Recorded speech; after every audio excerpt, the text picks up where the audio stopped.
নমস্কার, কেমন আছেন সবাই? হেসেল ঘর 2 আপনাদের সবাইকে স্বাগত।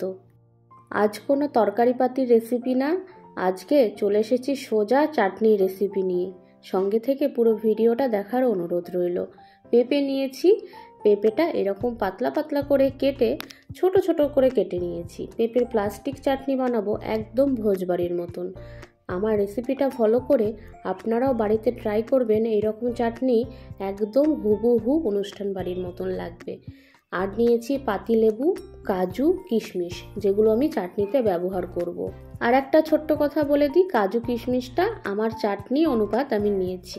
আপনারা যদি খুব বেশি চাটনিটা বানান সেই ক্ষেত্রে কাজু কিশমিশের ব্যবহারটা একটু বেশি করবেন, না হলে একদমই কম পরিমাণে দেখাবে চাটনির মধ্যে।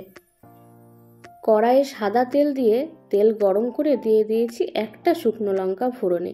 তারপরেই কেটে রাখা পেঁপেগুলো দিয়ে সামান্য পরিমাণে নুন দিয়ে ভেজে নেব। একদম লাল করে ভাজবো না, হালকা হাতে ভাজবো। আপনাদের কিসের চাটনি খেতে ভালো লাগে আমাকে জানাতে একদমই ভুলবেন না। এবার দিয়ে দিলাম কাজু আর কিশমিশ, পেঁপের সাথেই দিয়ে দিলাম যাতে একটু ভাজা হয়ে যায়। কাজু কিশমিশটা অবশ্যই ধুয়ে ব্যবহার করবেন, দোকান থেকে আনা তো অনেক নোংরা থাকতে পারে। আমি কিশমিশ আগের থেকে ভিজিয়ে রাখিনি, একদমই ডাইরেক্ট ধুয়ে এর মধ্যে দিয়ে দিয়েছি। জল দেবো, তাতেই কিশমিশটা একটু ফুলে যাবে।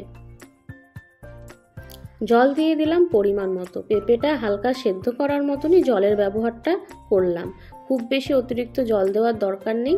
এটা প্লাস্টিক চাটনি, যেহেতু একটু জেলি জেলি ভাব আসে, তাই অতিরিক্ত জল দিয়ে দিলে চাটনিটা ঝোল হয়ে যেতে পারে। তাই সেটা মাথায় রেখে আপনারা জলের ব্যবহারটা চাটনির মধ্যে করবেন। হাই ফ্লেমে আমি ফুটিয়ে নিয়েছি। পেঁপেগুলো মোটামুটি সেদ্ধ হয়ে গেছে। এখন বেশ অনেকটা পরিমাণে চিনি দিয়ে দেবো। চিনি না দিলে রসটা সেই রকম গাঢ় আসবে না।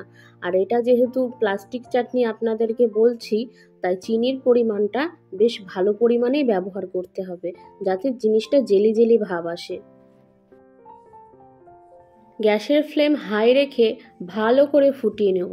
আর মাঝে সাঝেই এইরকমভাবে নেড়ে দেবো। মিষ্টির রস যেরকম ফোটে সেই রকমভাবেই ফুটিয়ে নিতে হবে। আমার রেসিপিগুলো যদি আপনাদের ভালো লেগে থাকে তাহলে আমার চ্যানেলটিকে অবশ্যই সাবস্ক্রাইব করে আমার পাশে থাকবেন। আর সবার আগে নোটিফিকেশন পেতে অবশ্যই বেল আইকনটা প্রেস করে রাখবেন। দেখুন, রসটা ফুটতে ফুটতে বেশ গাঢ় হয়ে গেছে, মনে হচ্ছে প্রায় শেষের দিকেই চলে এসছে চাটনিটা। আর একটা কথা বলে রাখি, আমি যেটুকু চিনি ব্যবহার করলাম, হতে পারে আপনাদের তার চাইতে বেশি লাগতে পারে। যদি মনে হয় আপনারা প্রথমেই কম চিনি ব্যবহার করে ফেলেছেন, সেই ক্ষেত্রে পরে আবার চিনি অ্যাড করতে পারেন, কোনো সমস্যা নেই। আমি বেশ অনেকটা পরিমাণেই চিনি দিয়েছিলাম, তাই আমার আর চিনি লাগেনি। এখন দিয়ে দিচ্ছি পাতিলেবুর রসটা, যেটা মাস্ট, যেটা এই চাটনিতে ব্যবহার করতেই হয়। পাতিলেবুর রসটা এই চাটনির স্বাদটা আরও বাড়িয়ে তোলে, একটা সুন্দর গন্ধ নিয়ে আসে আর একটা সুন্দর টেস্ট নিয়ে আসে।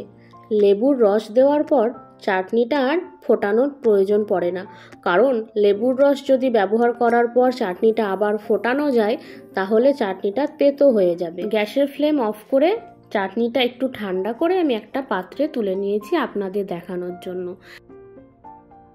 দেখুন, এক টুকরো পেঁপে আমি হাতে তুলে নিয়েছি আপনাদেরকে এইটা দেখানোর জন্য যে পেঁপেটা পুরো প্লাস্টিকের মতন দেখাচ্ছে, আর খেতেও খুব ভালো হয়েছিল চাটনিটা। আপনারা বাড়িতে অবশ্যই ট্রাই করবেন। আজ তাহলে আসি, আমার রেসিপিটা কেমন লাগলো অবশ্যই জানাবেন। ভালো লাগলে লাইক, কমেন্ট, শেয়ার করে দেবেন। দেখা হবে আবারও অন্য কোনো রেসিপি নিয়ে।